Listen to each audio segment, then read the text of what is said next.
This is the OFN today on the Ourlads Football Network. Week 14 in the NFL will be in the books after tonight's Cleveland-Baltimore game, a pivotal game in the AFC playoff picture.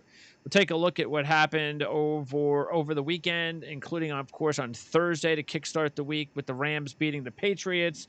We'll also take a look at what's going on with the New York Jets and their eventual head coaching situation, which right now, of course, is Adam Gase is still in charge, but that might not be the case for another few weeks. And then at that point, the Jets will be looking for a new head coach. We've talked about potential candidates before. We have buttoned up some more candidates that we'll get into a little bit later on. How's everything going, Ryan Dunleavy? Good. Looking forward to tonight's game. I'll be probably the season for the Ravens here, Greg. I think if they win, I think they're a playoff team. You know, I thought they were a playoff team this whole time. If they lose, I think they're probably on the outside looking in. I think they will win. I think they will play well. I'm not sure Cleveland is quite up to this. We saw how well they played against Tennessee, and then they took their foot off the gas in the second half. That scared me. So I think Baltimore wins tonight, and on unlikely position of Steelers fans rooting for the Ravens so they can get the Browns off their heels. Think how crazy that would have sounded a year ago.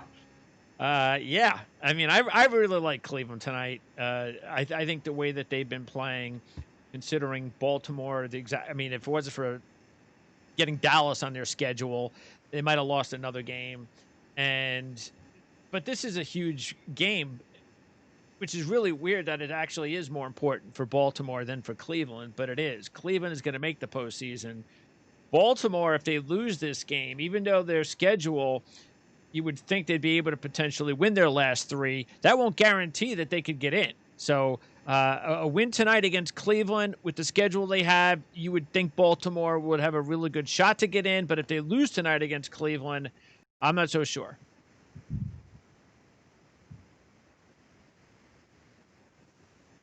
Let's see. You take a look and you see Jacksonville, the Giants, and Cincinnati. And last week, we would have talked about how, all right, well, maybe the Giant game could be the game where Baltimore would have a little bit of an issue. They still could have an issue with the Giants, but after what we saw last night with New York, Baltimore probably feels a little bit better about their opportunity to sweep their final three games. So that's it tells you what kind of an important game it is tonight. We could very well get three AFC North teams in the postseason. You know what is odd, Greg? When they announced that 7 teams were going to be in each conference playoffs, I think most of us assumed, okay, that's 3 divisions with 2 teams each, and then the worst division in each conference will only get 1 team. And if you look at the AFC and the NFC, I think you're going to have 3 from one division in both conferences. I think you're going to get Baltimore, Cleveland, and Pittsburgh in the AFC North. I think you're going to get LA, Seattle, and Arizona in the NFC West. So I think you're going to have 2, 3-team playoff divisions. Could very well be the case. And as far as the way things really stack up in the AFC now with Kansas City with that first overall spot, the Chiefs didn't look good early. You know, you sort of got the idea that if Brian Flores had more talent on his team, that they would have been able to win that football game. You know, he Belichick knows how to coach up teams like Kansas City. Flores knows the blueprint. He just doesn't have the talent, but it sure looked scary for Kansas City early. I mean, Mahomes threw 3 interceptions and took a 30-yard sack and still won the football game. Yeah, and I was almost more impressed with the way Miami rallied. Forget the fact that they got off to a good start, and Mahomes struggled in the first half. All of a sudden, it was 30-10 Kansas City in a flash, which is like what happens to everybody who plays Kansas City. You're down 20 points like that. Forget the start. I was more impressed. Miami got it to 30-24 and had a 4th and 1 on defense that if they got a stop, they could have won the game. So I was more impressed with way they rallied. I don't think of them as a offensive fireworks kind of team. Once you give up 30 to Kansas City, you need to be able to score 31. I don't see Miami in that vein, but they showed me a little something. Yeah, that's why as I said last week, and I still feel the same way. Again, I think Baltimore probably has to lose tonight, but I do believe that New England Miami winner next week still very likely could end up with that final playoff spot, especially if it's Miami because of the position that they're going to be in. They will then have to go to Las Vegas on a Saturday night. They get the big game on the Christmas weekend. And the way Vegas is playing, Miami's definitely looking better than they are. And then the Buffalo game, the last game of the season, could very well be for nothing for Buffalo because they're not going to get the number 1 seed. I don't think those players are going to care about anything if they can't get the number 1 seed, especially because they'll have won the division. So you could see a lot of backups for Buffalo in the second half. And that would be a big advantage for Miami. Agreed. Yeah, I agree. I don't see New England making it, but I could see Miami, Cleveland, Baltimore as the 3 wild cards. That's what I think I see. Okay. So so you think the Colts could get knocked out? I think the Colts could get knocked out. Well, if that's going to happen, then they have to lose this week. I could see the Colts getting knocked out. Okay. Yep. I told you, I think Miami wins out. All right. It'd be Baltimore. I think Baltimore wins out. So. Not showing any respect for the Colts. I like it. I've never been on the Colts this whole season, but. All right. Sounds good. But they looked good yesterday, though. Well, we kind of figured that. The Raiders are just they're not. Sure. They fired their defensive coordinator, which I guess okay. Maybe you should have done that a month ago. Yeah. But I don't know what that was about. Because their defense isn't very good on paper either. Where are they? Where are the Colts? Are they 8-5 or 9-4? 9-4. Yeah, they're gonna get in. Well, that's why I was saying they'd have to lose to Houston. Yeah, they're gonna get in. Because if they lose to Houston and then to Pittsburgh, then they might be able to be knocked out. I think they'll probably finish 10-6. But Baltimore's 10-6, so then. But again, that's losing to Houston this week, correct? Well, they have Houston, Pittsburgh, and Jacksonville. Pittsburgh and Jacksonville, yeah. So they already have 10 wins. Yeah. Yeah, that's a good question. Yeah, who's out then? I think Baltimore's in. Miami. Well, that's why Baltimore winning tonight. They've got a huge advantage. I think they will. I know you said you're on Cleveland. I really think Baltimore is going to win out. I really believe that. All right. So, and it could happen. I mean, we see teams, they struggle a little bit. Then they get one win, and it gets their confidence going, and they go back on a run. Baltimore's a team I want in December every year. I want them in December every year. I just need to see it. That's all. I'm just not sold on Baltimore this year, but I still think they can make the postseason because of their schedule. So. If Indy was 8-5, I'd bounce Indy, but Indy's already 9-4. I'll probably bounce Miami. Yeah, Miami's the tricky one. No question. That's the vulnerable team in the AFC. Yeah, but the Cleveland's 9-3, right? If they lose to Baltimore tonight, that's 9-4. They end with Pittsburgh, right? And Pittsburgh needs the game. That could be 9-5. And then who's their other game? Could they? Who, Cleveland? Yeah. They have the Giants on Sunday Night Football, and then they play the Jets. The Jets, so they're at 10. Yes, they're already at 10. Okay. But I could see Cleveland 10-6. I could see Cleveland lose to Baltimore, lose to the Giants, lose to Pittsburgh, beat the Jets 10-6. I could definitely see that. You could see a logjam of 10-6 with the Colts. It could happen. Yeah, I think you could see that. The way Cleveland's playing, with the Jets on their schedule, and that's 10. Even Pittsburgh's not playing well. So yeah, Pittsburgh might need that game if they're still trying to chase Kansas City. And that's only going to happen if the Chiefs lose, because Pittsburgh, they're lucky they got Cincinnati this week.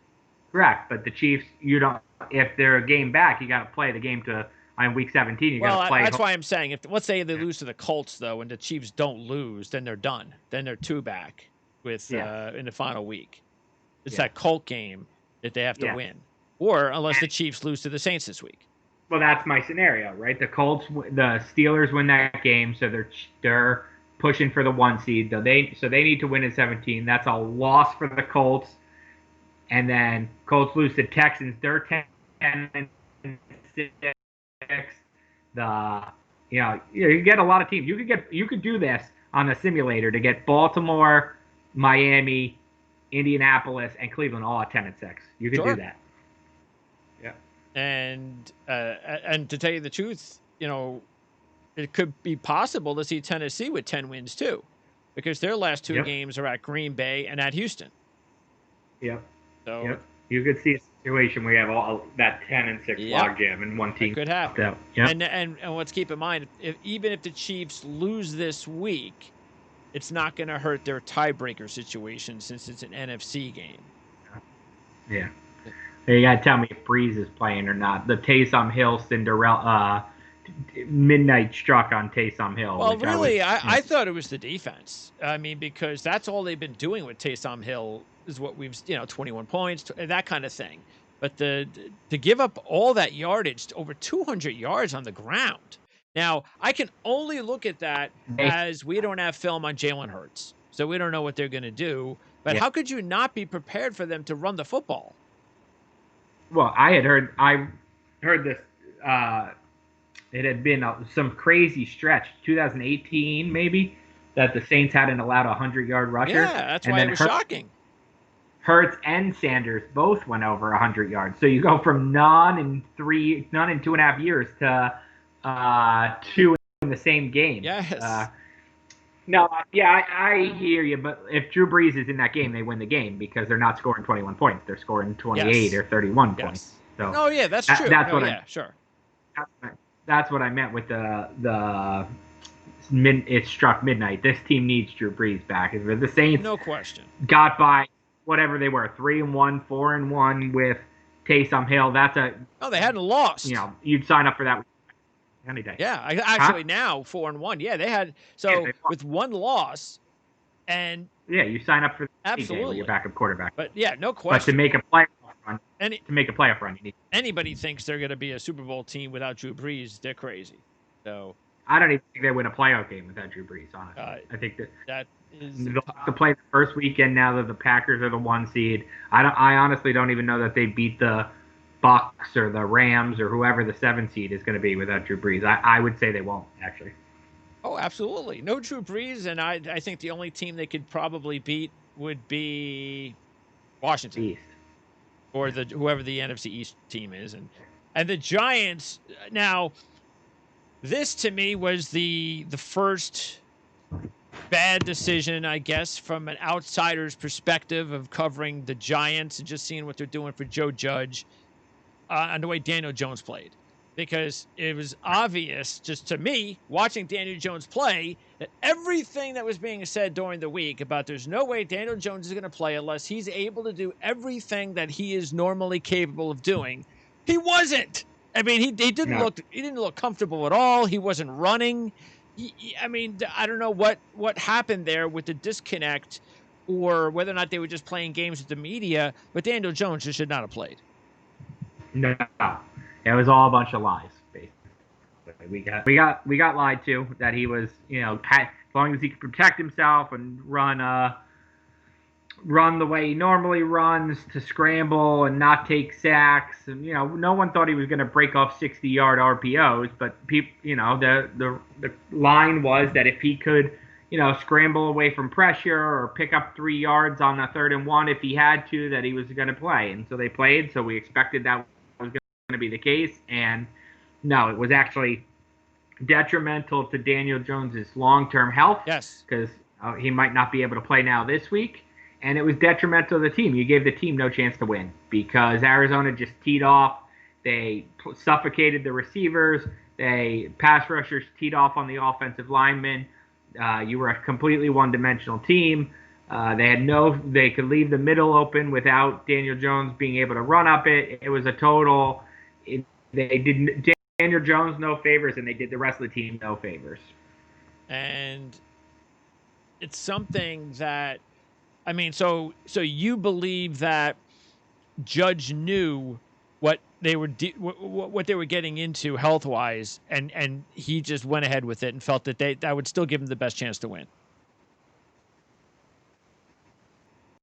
Yeah, James Jones was going to be able to run the ball like normal. And I don't think he knew he was going to be out there basically on one leg like he ended up being in the second half. Okay. But I think he very well knew, this guy isn't going to be able to be his normal self. He's 80% or something like that. And then we actually watched him play. It was more like probably 50%. Yeah. So I was surprised. I certainly would have went to Colt McCoy much sooner if I was Joe Judge. Yes. I have no problem with you starting Jones after the trainers cleared him. You think you saw what you needed to in practice, but very quickly you need to go in reverse there and be like, okay, this was a misjudgment. Yeah. No pun intended. Yeah. Yeah. Yes. No. Absolutely. That is the thing, and you don't really see that often. But you almost feel like the coach wants to force it now. Oh, I made the wrong decision, but maybe I did. Let me just force this instead of just being, hey, you know what? It's not looking good. It was the wrong decision. Let's take him out. And maybe that's just experience too, probably. That's all. There's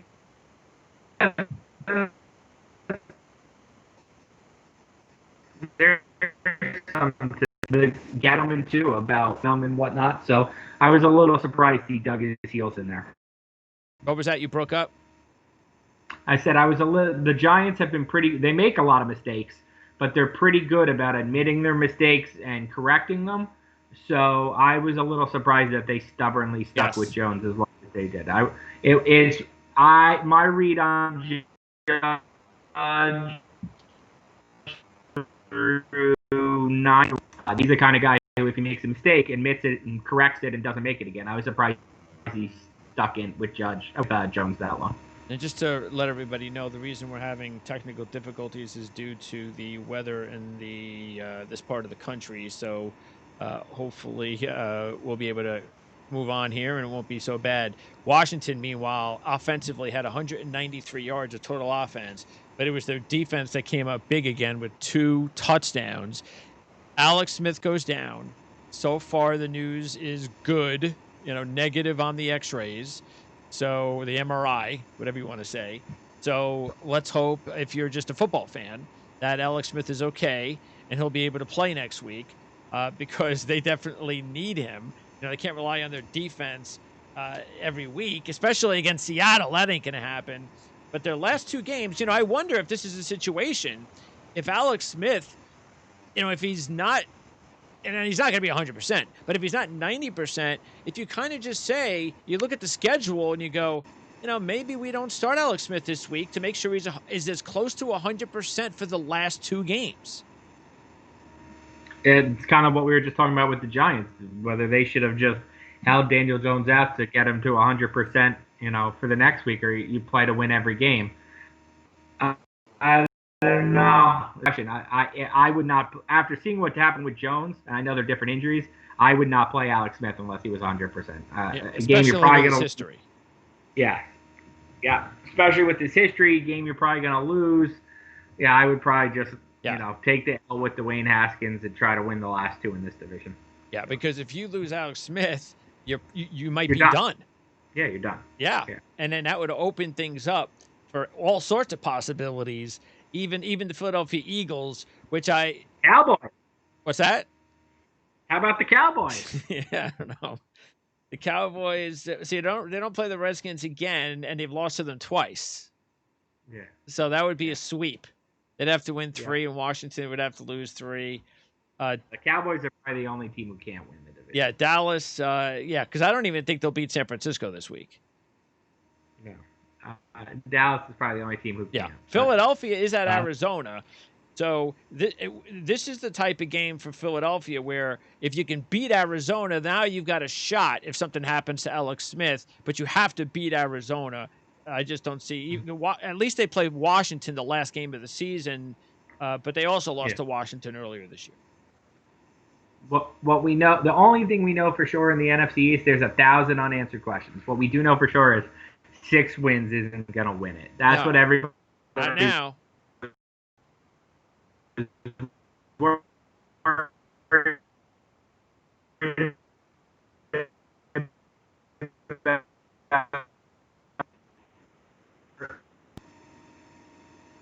You broke up. What'd you say? I said you don't have to worry about a 10-loss team in the playoffs. Everybody's fears where that was going to happen. For that, correct. and the Giants have the big Sunday night game against Cleveland. So, yeah. Surprise. What's that? I'm surprised. No Saquon, no Odell. I was surprised NBC flexed Giants Browns. Well, And it's good for them to do that. I mean, they are getting a New York team in the New York market. You're getting a hot Cleveland team. So it was the right move. But yeah, surprised that they did it for sure. And, it's also important for Cleveland. We talked about no Odell, and they struggled the first few games without him. But then they had the big game last week. So if they can continue to put up a decent amount of points without Odell, and then they get to the postseason and they win a game, then what does that say? Then what do you do?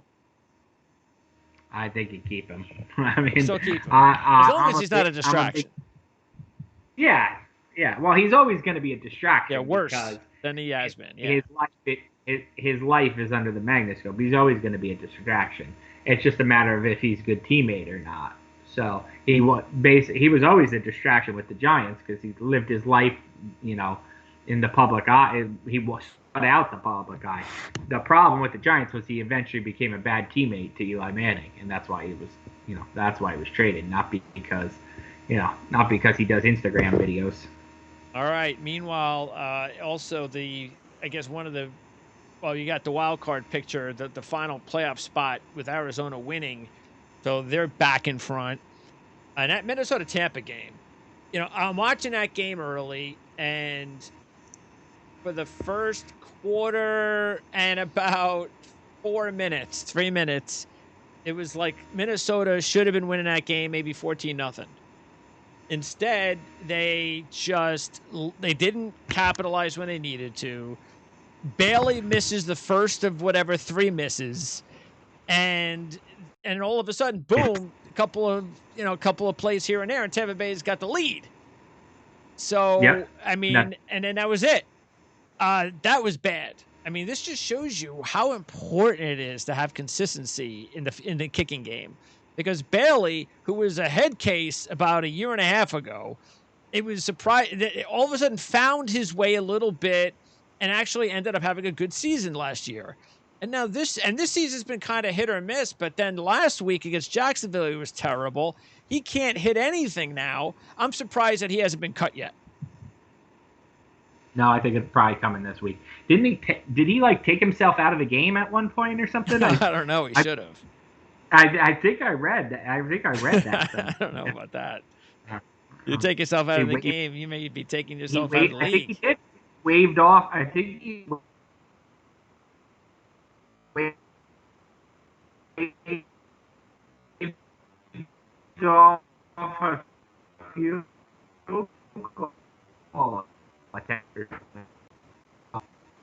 It's exactly as we thought, right? Tampa Bay coming off 2 weeks. Brady has never lost 3 games in a row in his NFL career, which is mind-boggling. So Tampa coming off 2 games. I thought they were one of the best bets of the weekend, coming off 2 losses and a bye. I didn't think Brady would lose 3 in a row. And Minnesota is basically, when you're trying to pick a Minnesota game, if you feel really confident about them, pick against them.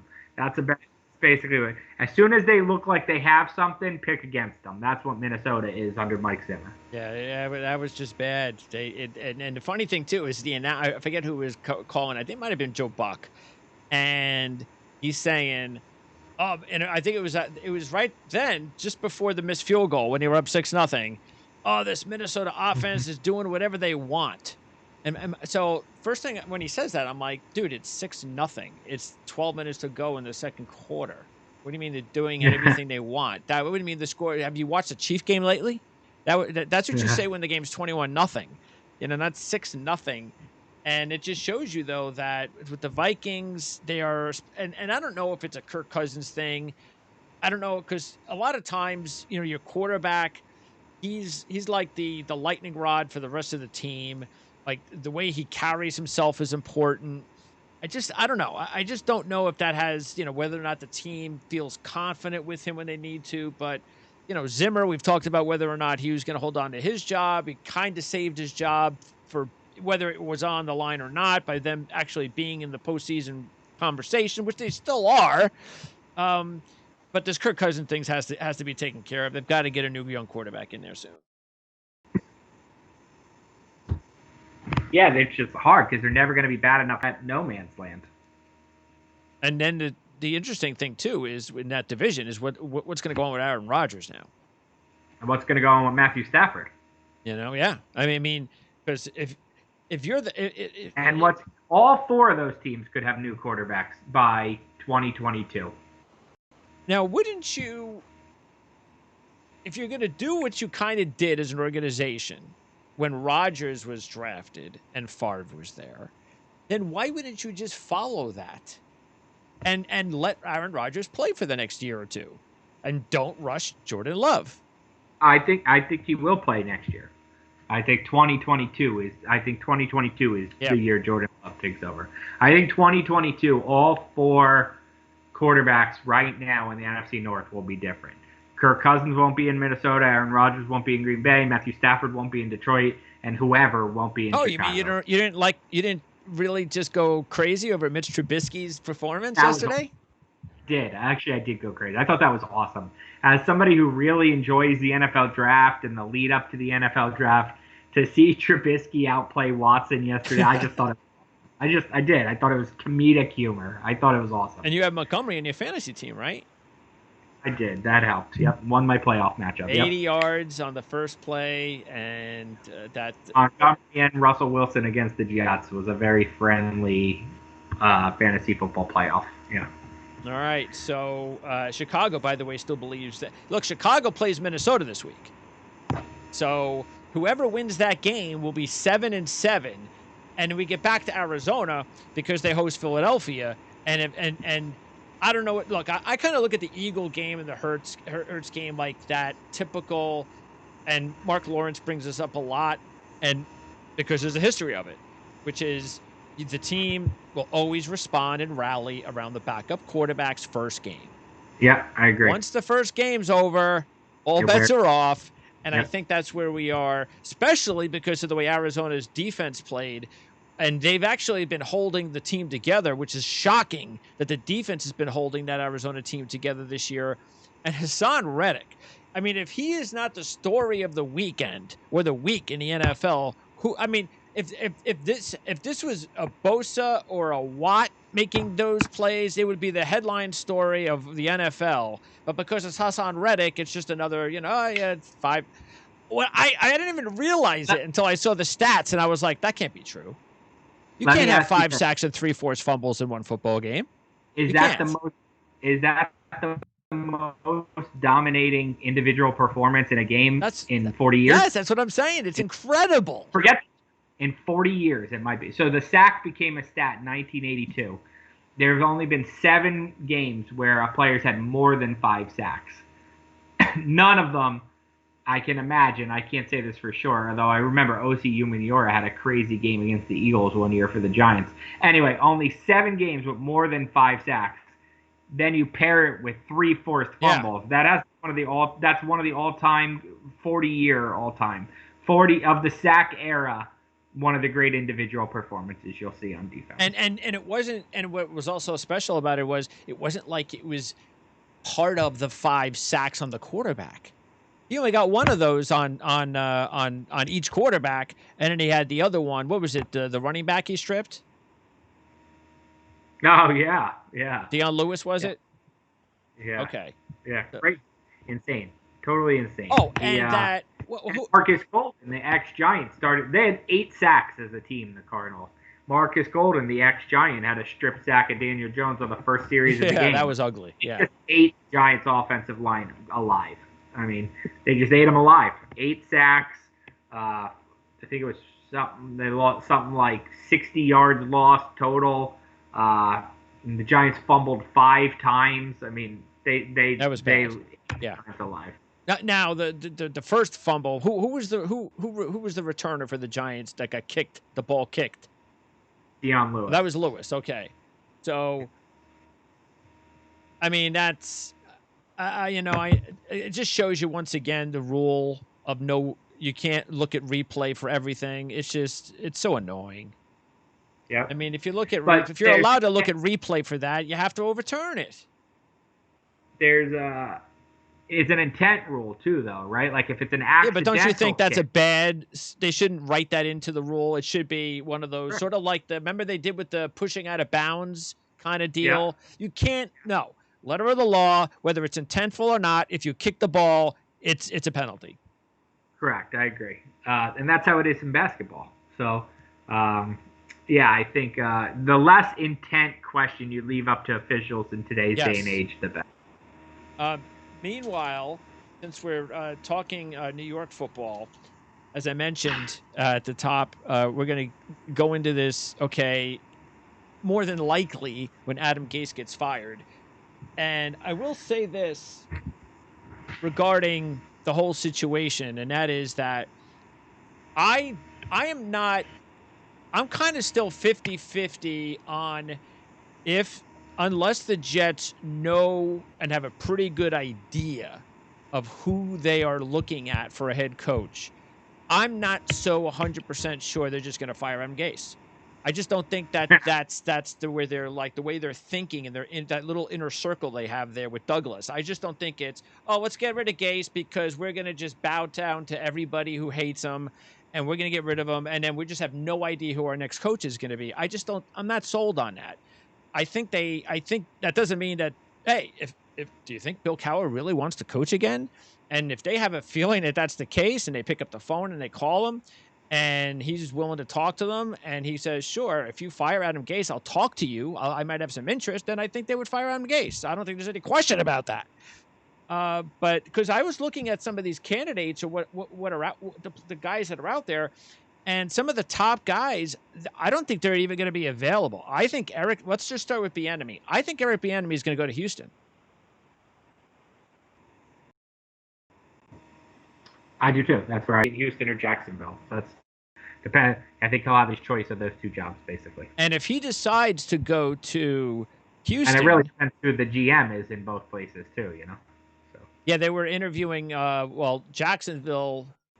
I think what was it, Jacksonville? No, Atlanta and Detroit. They're interviewing Rick Smith, which is a good interview for the GM job. He'll get one of those jobs. But don't you think it would be smart to interview for sure, but definitely think hard about hiring, if you're Jacksonville, Byron Leftwich? Oh, that's interesting. Yeah, I think it would make sense. It might sell a little tickets, that kind of thing. I like that. No, it's interesting. Yeah.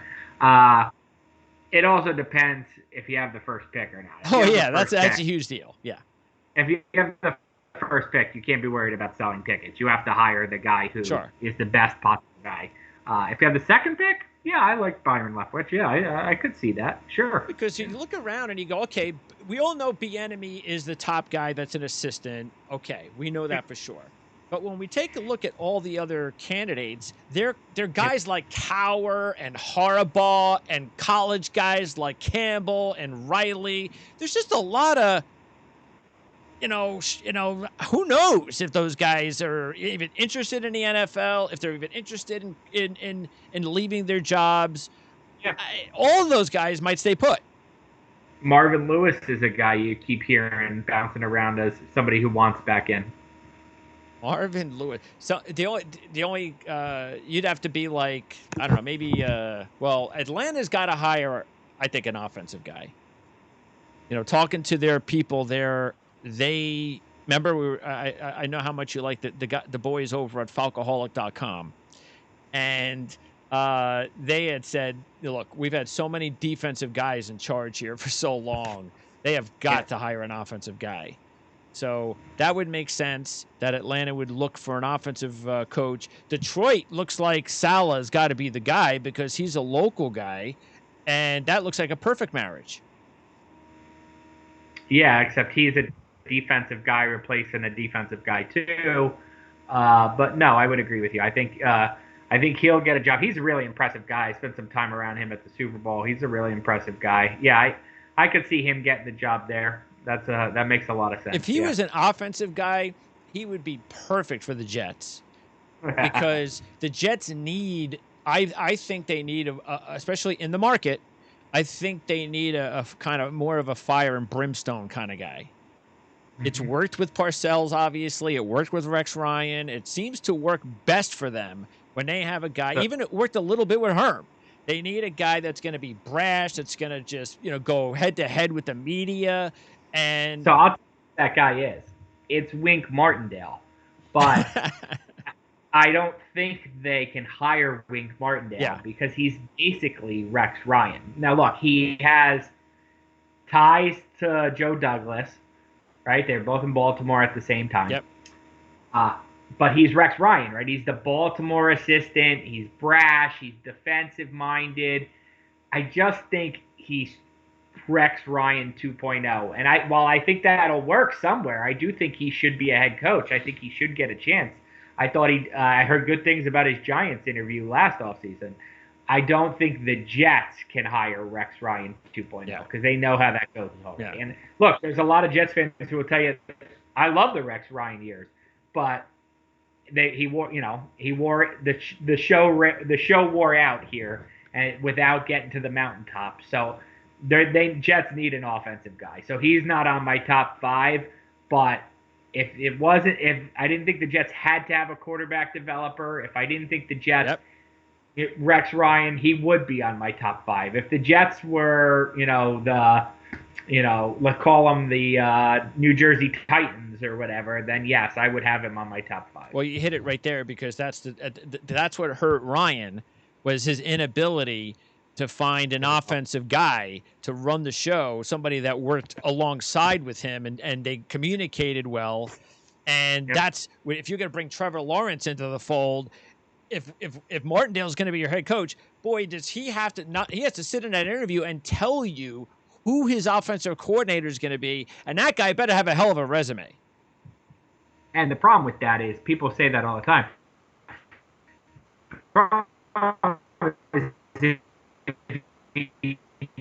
Coordinator too. Tell me, okay, Wink, we're going to hire you. Well, I'm bringing so and so. Well, after 2 years, if he does a great job, he's going to be the head coach of the of the Broncos. Yeah. So who's your backup guy? Yeah. So. And that's why I agree. Otherwise, that's why I was saying Saleh, he would be high on my list, but he's a defensive guy, and there's the ties to Detroit, which might even kind of impact. But he's on your top 5, right? Who's on your top 5 for the Jets? No, Saleh's not because I don't realistically think he's going to be available. See, I don't think the enemy, Leftwich, Saleh, those guys, even Campbell. I think it's interesting because I wonder. I think it's kind of rare that an organization asks for an interview for a coach and then the coach turns him down, and then a couple of years later, now we have Trevor Lawrence. Now you want to take my interview? I don't. I just got a feeling that Matt Campbell probably wouldn't get the interview here. That's just my feeling. So my top 5. Obviously Cowher's at the top of the list. If he's even a candidate. If he is, he's everybody's top guy. My number 2 guy is going to be Nick Sirianni, the offensive coordinator for the Colts. He's studied under Frank Reich, who's a real good coach. He's a New Yorker, so that would play off really well. He interviewed for a job or 2 last year, so he's been through the process. I've heard him in interviews. I think, he's got a pretty decent demeanor. I think he'd be pretty decent, again, also in public relations, which is important in New York. So he's at the top of my list. And then the other guys would be Joe Brady. I know he's young, but he worked under Sean Payton. PJ Fleck. I know most NFL fans probably still don't even know who he is, but I believe he's the next Pete Carroll. And then I'm gonna put one defensive guy in there. It's gonna be Brandon Staley, as long as he sits in the interview and say Kevin O'Connell's coming along with me. Okay. So what do you think about those 5? What if he said Matt Cavanaugh's coming back with me? Matt Cavanaugh. Oh, I don't know about that. That's that same tree. Yeah, I'd have to think about that, but I'd have to do my homework. And I'd have to also, obviously, if you're going to get a defensive guy, you have to be blown away in the interview process and think that, you know what, okay, even if this guy has to, just like you were saying with the offensive guy, if he has to find another coordinator in a couple of years, I'm so confident that this guy is going to be a really good head coach that and then you're going to have Trevor Lawrence there that you'll be able to find a guy. So, but he'll probably be at the bottom of my list because he's defensive coordinator. My top 5 would be Bieniemy, Brady, who you just talked about. I think what he did with Burrow in college, the Sean Payton tree, I think he's done some nice things here with Teddy Bridgewater. He's young, I think he'll connect with Trevor Lawrence. I think their personalities kind of mesh. He would be on my list. I'm a little hesitant. The resume is not full enough, but yeah, he is young. Yeah, I mean, so is Joe Judge, though. That's true. So and McVay. Matt Campbell is on my list. The Trevor Lawrence factor. I think you have to make the phone. I know you didn't want us 2 years ago, but now we have Trevor Lawrence. Sure. Is that? And then 2 guys you didn't mention on my list. Arthur Smith, who you've heard me mention on this podcast, coordinator, the king of the explosive play. They do so much. They have so many explosive plays there. Obviously, Derrick Henry's come into his own with Arthur Smith. He was a tight ends coach like 3 years ago. He's kind of come out of nowhere, and he's done a really good job with the tight end. With Tannehill's resurrection, and Derrick Henry was just a run-of-the-mill back before he got there. A.J. Brown doesn't get as much hype as DK Metcalf, but he's an excellent receiver. He's done a really nice job, Arthur Smith. I could see Arthur Smith. He's an offensive mind. I like it. And then the 5th guy is Doug Peterson, because I think Doug Peterson will be available. You've heard me say I think Doug Peterson will get scooped up in a second.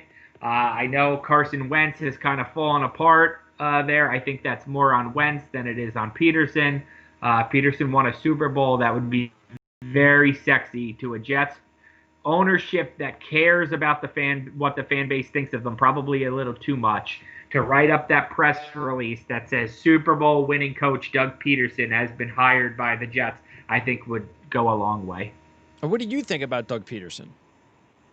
I think Doug. I just said I think the Wentz's decline is more on Wentz, I think, than on Peterson.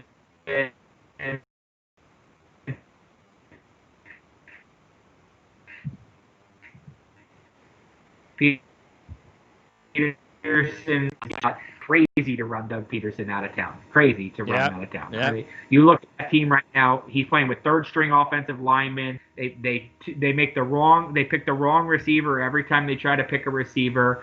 Deshaun Jackson's 108 years old, and they're still relying on him.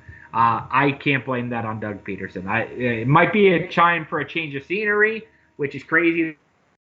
That's come in a second. Yeah, I mean, and I think we talked about it last week. It's just ridiculous. It's not like he won the Super Bowl 10 years ago.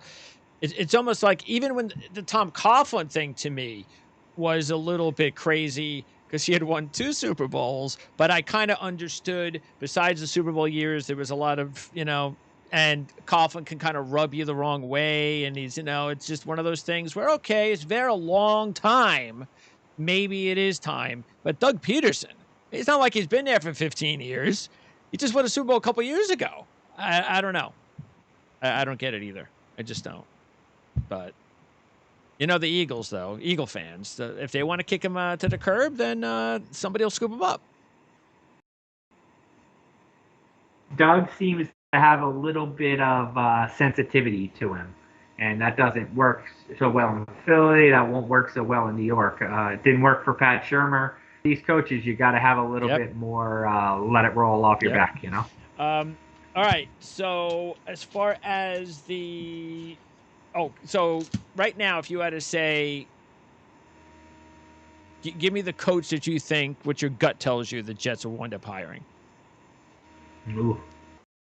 Do you really think Bill Cowher, if the Jets said, okay, we'll give you a blank check, you think Bill Cowher would come out?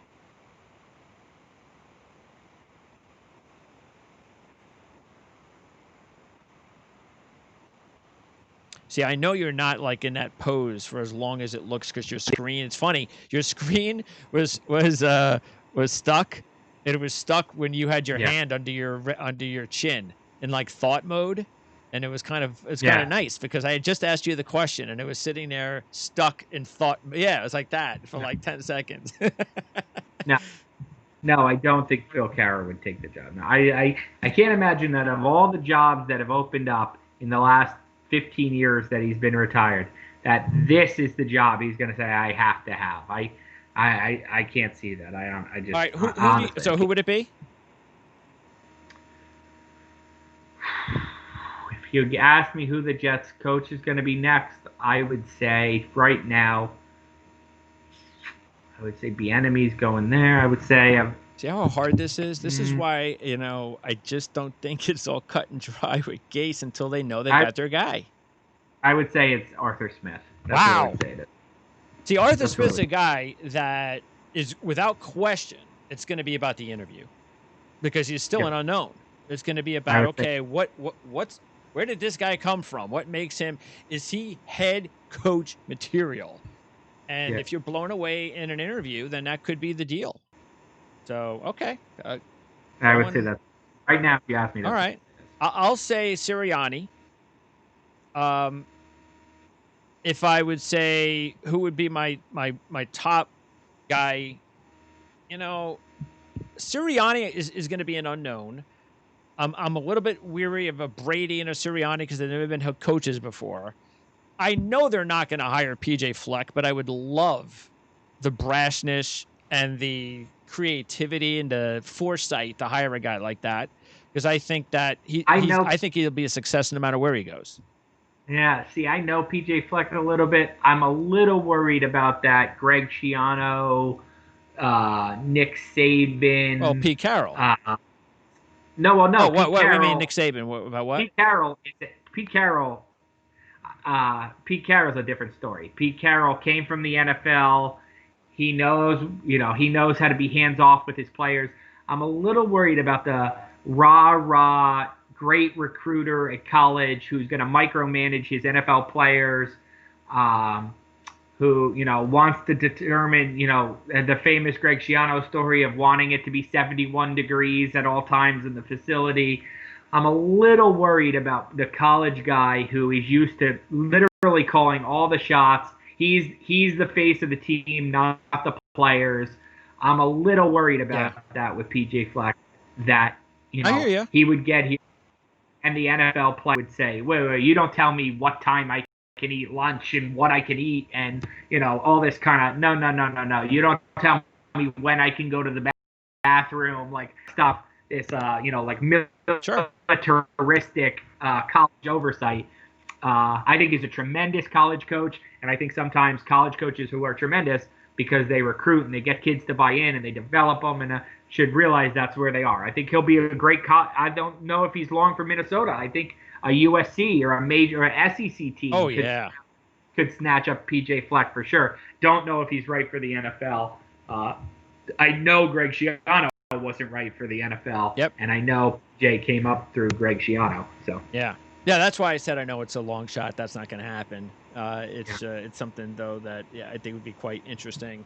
It would be fun. He's very magnanimous for sure, especially when you put him in front of the camera in New York. That would be crazy, but it ain't going to happen. The one thing I'd be leery of with Peterson is I don't like, and this is what happened with Gase. I don't love hiring a coach who just got fired without giving him a year off. I don't love that. Rex Ryan did that with Buffalo.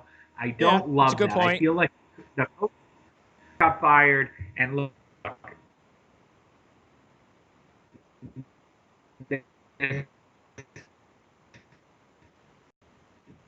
You like the coach who takes a year off to 30,000-foot view of his operation. Let me get together a good coaching staff. Let me, call some friends, see what they're doing, how they approach things. Let me update the way I do things. I like the guy off a year off rather than got fired, got hired.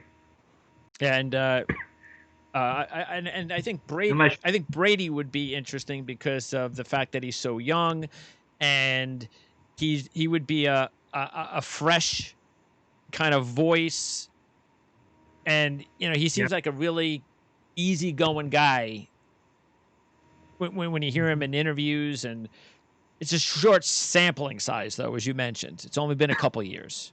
So Yeah. New York's a Here's big another guy. market to hand over the keys to somebody that's just been around for a couple years. Either way, whoever the head coach is going to be has got to be good with kids, because this is a young team, and they're going to be very young next year, especially at the quarterback position. What about, and I know this is kind of New York bias, but what about seeing the way Joe Judge has handled everything this year? I think is going to give another special teams coordinator somewhere in this league, because somebody's going to say, look at this guy. He's not offensive obsessed or defensive obsessed. He understands personnel and situations and timeout usage and when to field position. He understands all these. What if Dave Taub got a job somewhere? I could see this the chief special teams coordinator. He's a phenomenal special teams coach. Yeah, I could see him getting a job this year. I don't know if it's the Jets. That's a little bit of New York bias, like, oh, it's working for the Giants. Well, isn't that the same thing, though? Like, you would have to look at, just like you were saying with the defensive guy for the Jet job, is that he's not an offensive guy. So he's going to have to find his own offensive coordinator and so forth. But I think you're better a special teams guy who might be a CEO coach than the guy who's obsessed with his defense. Hey, absolutely. I'm not, Harbaugh is at the top of the list when it comes to special teams coaches. The guy who's obsessed with his defense is what I don't want. Sure. If he doesn't have I want an offensive specialist. If I can't get that, I want a CEO. I don't want a guy who's obsessed with his. And speaking about the first pick, so the Jets have no more winnable games left unless Cleveland lays an egg the next couple of weeks. The Jets will play the Rams, so they'll get beat up this week. Then it's Cleveland and New England. And the only thing that we could look at is that final game with New England and see if Bill Belichick is going to do anything funny if the Patriots are eliminated and he decides Stidham's his because Stidham will be the quarterback. And then, because I don't even know how much longer Cam Newton has to begin with, let alone if Stidham isn't the quarterback before week 17. And then he's going to wind up playing all his backups. Yep, agreed. I just hope, as a Jet fan, I hope Jacksonville beats Chicago. Not this week when they play them, but 2 weeks. Somebody said that, so I wish I could remember who to credit. So this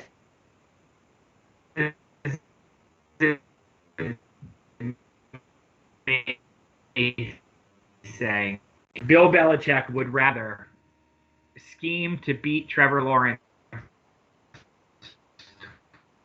twice than be a legacy. Obviously, his legacy is the Super Bowls, but part of his legacy as the coach who lost to the 0-15 Jets to prevent them from being. You're right.